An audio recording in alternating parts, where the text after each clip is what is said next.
રાજકોટ જિલ્લા સહકારી બેંકે માવઠાથી પરેશાન ખેડૂતોને 1300 કરોડ રૂપિયાની 0% વ્યાજે લોન આપવાની જાહેરાત જયેશ રાદડિયાએ કરી। આ રીતે સુરત, તાપી જિલ્લામાં 1000 કરોડની લોન આપવા ખેડૂતો આગેવાન જયેશ ધીલાડે માંગ કરી। માવઠાના કારણે પાક નાશ પામ્યો છે, જેના કારણે ખેડૂતોની સ્થિતિ કફોડી બની છે।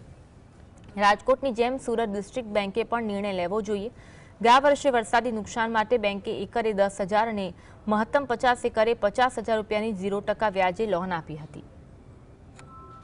રાજકોટ ડિસ્ટ્રિક્ટ બેંકના આદરણીય ચેરમેન શ્રી જયેશભાઈ રાદડિયાએ જે રીતે ખેડૂતોને વહારે આવીને 0% વ્યાજે જે રીતે 1300 કરોડ રૂપિયાની આપવાની જે જાહેરાત કરી છે, ખૂબ જ આવકારદાયક છે। ખાસ કરીને અમારી સુરત ડિસ્ટ્રિક્ટ બેંક જે સુરત તાપી સાથે લગભગ 2.5 લાખ જેટલા ખેડૂતો જોડાયેલા છે, એના માવઠાને કારણે સુરત તાપીના ખેડૂતોને ખૂબ જ મોટું નુકસાન એના પાકોને થયું છે। અને જ્યારે નુકસાન થાય છે ત્યારે આ બેંક વહારે આવે છે।